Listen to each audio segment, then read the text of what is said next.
I don't think the slaughterhouse actually has a clue. Yeah, it does. It's up in that barn right. You hear that horse? Yep. Get ahead of me here. I don't see it. I see the crows, but I don't see the horse.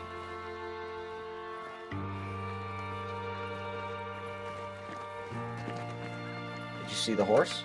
I know where it's at, though. It's out there up on the road. Oh, there they are! Fence. They're coming our way. Fence, I don't know. Fence across the swamp. At Devant Ranch. One of them's out in the open. I see that. The other one's on the right. They're running towards the slaughterhouse. Watch out for those crows. Oh yeah, here they come. Ready? Straight at it. Straight at us. Where are they? They're at 300.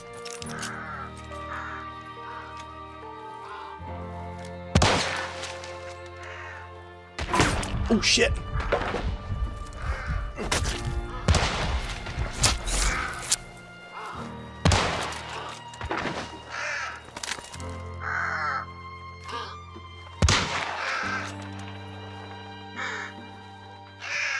Got eyes? On the black one that was shooting at you, he shuffled to the right. I don't see his second buddy, which was on the left. Do you see him? I got 2 rounds into a guy's in the cluster of trees at 285.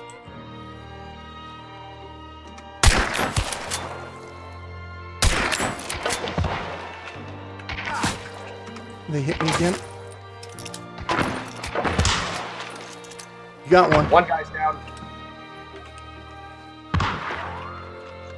Alright, I need to reload. That's my last round. He's hunkered there. He's prepping to take a shot at me. I just put a guy down. Yeah, I see it. You got a med kit? Nope. I had to use a vitality shot. I'm at half health. Okay. Alright, let's pretty sure that's it. Pretty sure what's what? What's it? Pretty sure that was 2 of them. Yep. They died right next to each other. Yep.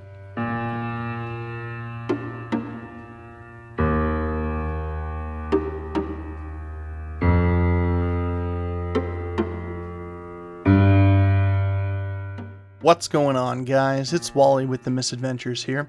And today I wanted to talk a little bit about what I have found to be a fairly effective beginner loadout for you if you are new to the game, Hunt Showdown. Now, bear in mind, this will be different for different people because obviously people have affinity for different weapons. But so far, this is what I have found to be most effective for me in the most amount of situations. So I figured I'd share that with you guys and we'll go from there. So first things first here, obviously we're staring at my hunter. Currently this guy's doing the best out of all of them. This guy had a bit of a mishap. As you can see, unfortunately, he kind of caught on fire and burned off a good chunk of his health. So I stripped all his stuff from him. I don't know, maybe I'll just run a rabbit game with him and kind of get rid of him, but who knows? There may be still some potential here to do something with him in the future. I'd hate to waste the money, right? So anyways, when you come to your hunter screen and you take a look here, the starting loadout that I have been running that I have found to be the most effective for me is actually running a Winfield M1873C. It's a fairly decent little rifle. It got decent enough put down power. It's fairly accurate. You can do follow-up shots relatively quick with it because it is a lever action. I've had some good success with this guy. And honestly, they're cheap. One of the nice things about them, in case you lose them, they're 15 bucks. Not hard to make up for the loss of one of those. So that's another factor that I've brought into this build is things that are cheap. And obviously I've got some gadgets on here that you wouldn't get till you level up your bloodline a little bit. But all in all, some of these you don't have to have. The second item that I run is actually the Romero 77 hand cannon. Now I have found this little sucker to be incredibly effective but only at close range. The sawed-off versions of shotguns are nice, but man, does their range actually really suffer. So one of the cool features about it, though, here, rather than having to have a guy with, say, the Quartermaster perk to be able to carry a shotgun and a rifle, the sawed-off ones can actually take the place of your secondary slot, which is why I wind up using the sawed-off one more often than not. So that is something to consider in case you don't have a Quartermaster perk, which, well, is really nice to have, but so far I've been managing to get along without it okay. I would definitely suggest picking up a Hunter with Quartermaster if you can, but in the event that you can't, and maybe you don't have a lot of cash like me because I kind of suck at this game, sometimes you got to make do without, and using a sawed-off shotgun is a good way to make do without in that instance. One of the other things you're going to want to look at then is your melee weapon. So the melee weapon, why did I back out? I could have just literally gone from there to there. Whatever the case may be. The dusters, these are actually really nice. You can knock out zombies. Well, we'll call them zombies. I'm just going to refer to them as zombies from now on, I think. You can knock out zombies in a single hit with them. They don't take a super heavy amount of stamina to be able to use. They equip pretty quickly. They get put away pretty quickly. They're pretty nice. And they're actually cheaper than running a knife. Now, a knife is a good tool, and a lot of you guys will wind up starting with a knife. And, you know, I think the knife is $12. Yeah, the knife is $12, but a good pair of dusters is going to run you $8. So there again, you know, you're saving yourself a couple of bucks by going with the dusters. Another must-have item is that first aid kit. First aid kits get 3 uses, and they can recover up to 1 segment of your health. So take, for example, say I get shot, and I drop down into my middle segment here. And this one are blacked out. After this one heals up to full, I can turn around, use a medkit, and it'll recover that segment. And that's 1 use on my medkit out of the 3 available. So, bearing that in mind, you might want to take 2 medkits, which I may, as of yet, wind up doing. I don't want to get too greedy because it is super easy to die in this game. And I would hate to load up a single character with a bunch of good stuff and wind up losing it, and it's just a lot of money lost, right? And that's obviously happened to me enough already. But anyways, you know, run 1 segment down, it'll recover that segment, and then you can also use it to heal segments that are currently in progress. So that's pretty nice. Another really useful thing that I'm going to start carrying a lot more of are these vitality shots. These suckers are super easy to apply, super fast to apply, as you saw there in the very beginning intro, and they will recover all available health bars to recover. So if you've lost one to fire damage or you've lost one to being revived, they aren't going to recover those. However, if you're down here in your last health bar and all of these suckers are gone, and you stick yourself in the arm with that, and in about, I don't know, a second or so, you'll have full health again. And it really does help to keep you in a gunfight and keep you going and slinging lead downrange at the enemy. Because in the end, that's going to be what it's all about. It's going to be time on target, the time you're out of the fight, which will allow your enemy to maneuver, and how many rounds you can get downrange before they can accurately.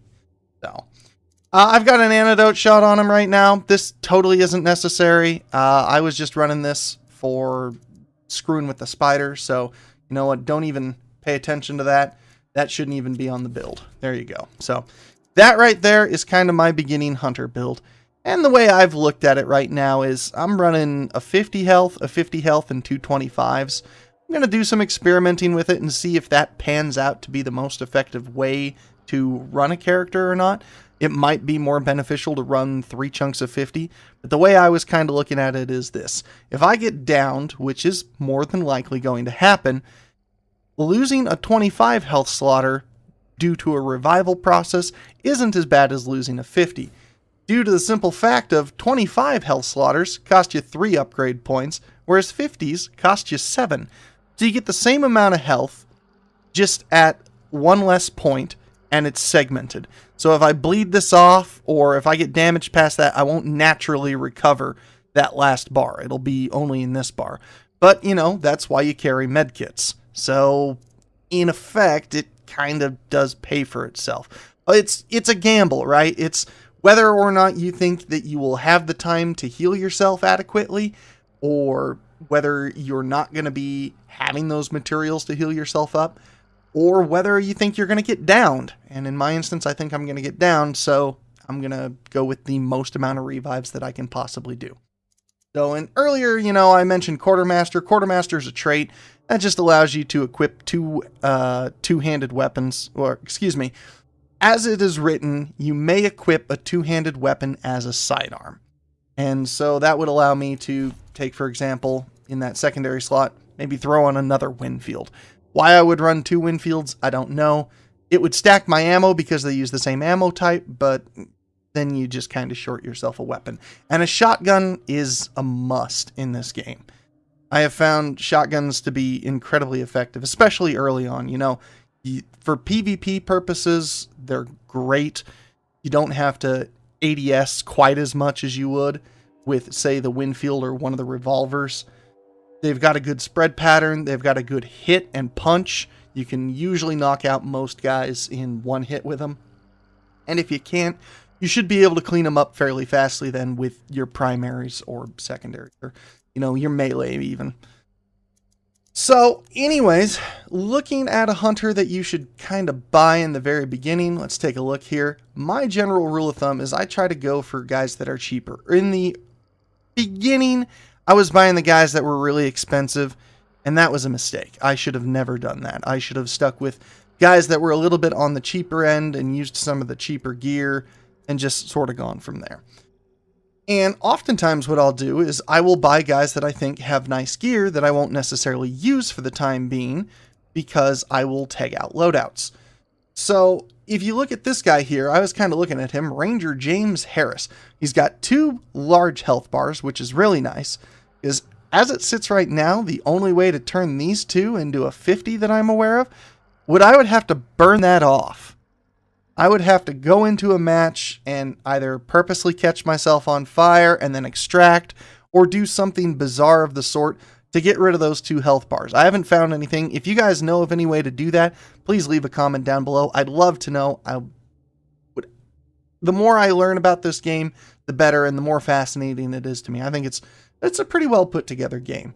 So anyways, I go for a guy with 2 large bars, and this guy happens to have a Winfield 1873, which is actually a really good rifle, because this isn't the C model, so this one, if I'm not mistaken, should come with 15 rounds, and we'll find out here in just a moment.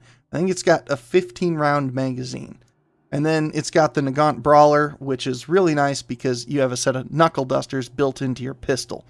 And having the ability to have a firearm out while you've got, a pair of... having the ability to have a firearm out while at the same time having a good melee, super useful. And then he's got some fuses, he's got a firebomb, but mainly what I'm looking at for him is this Physician perk, especially now that I can actually get these medkits. Having Physician and allowing myself to medkit up much faster, especially in a firefight, will probably be very beneficial. So we'll take a look at this guy here. And I'm gonna hire him. Boom. Just like that, we hired him. There's no confirmation button or anything like that, so make sure when you click, you definitely want that. And then, if we go back here, you'll see I've still got these 2 guys available, but if I wanted to refresh out, I can just click New Recruits, boom, and it gives me a whole new list of new recruits to be able to choose from. And as you can see, each one, sometimes they come with perks. This guy's $322, but he's got a Sparks LRR, which is a pretty good, it's a single shot, heavy hitting rifle. It's pretty good. And then he's got a Romero hand cannon, so that's actually not too bad with dynamite, determination.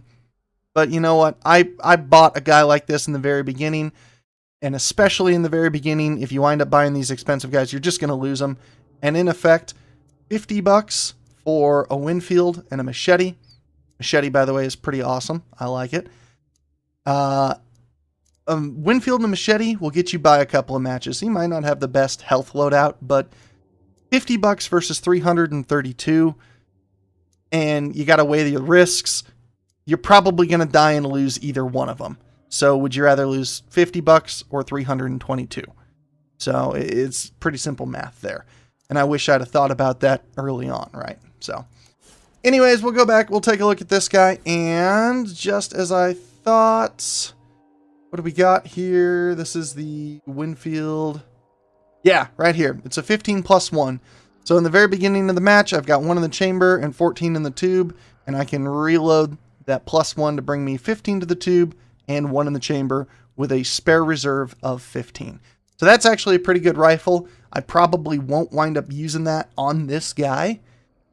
I will probably swap that out for the C version, which is a 7-in-1 with a 15. Ultimately, they're the same gun. They get the exact same amount of ammo. Actually, no. Correction. They don't get the same amount of ammo. This one gets... What is that? 7 more rounds? Yeah. This one gets 7 more rounds. So that's actually kind of nice. But it's also a more expensive gun. You'll see it sells for 23 versus sells for 11. So once again, it's all about weighing your risk and reward and your cost versus, you know, your income. If you know you're not going to make a lot of income and it's going to be a slow grind, go with the less expensive stuff because it's not as punishing for you to be able to replace them. So anyways, that's a quick look at hunters and the strategy that I use when it comes to buying and purchasing hunters to go out and try to win / throw them to the breeze type of thing. I've come to the conclusion that, you know what, every time you hit that play button, you better be ready to lose your guy because it's going to happen. If not, the match that you're going into, it'll be in a match in the future. So weigh your risks, weigh your rewards, weigh your cost out versus your income, and, you know, experiment with the guns. Absolutely. Find one that works good for you and you can use reliably. Like I said, for me, that's going to be a Winfield M1873C, a Romero 77 hand cannon, a pair of knuckle dusters, first aid kit, and a vitality shot. Hope this guide was fairly useful to any of you guys that are looking to get into this game, or any of you that have had a little bit of trouble here in the beginning. If you're new to the channel, be sure to subscribe and ring the bell to keep up with all things new from Buff and Wally. If you're a returning viewer, thank you very much for your continued patronage. Couldn't do it without you, and we absolutely do it for you. So, from all of us here at the Misadventures of Buff and Wally, guys, thank you so much for watching, and we'll see you after a while. What do you see? Nothing? Yeah, see, Wally? I don't see a thing right now. And neither do I. I don't hear shit. I don't see shit. So when you ask me next time, what do I hear, what do I see, and what do I hear, the same answer is going to be shit.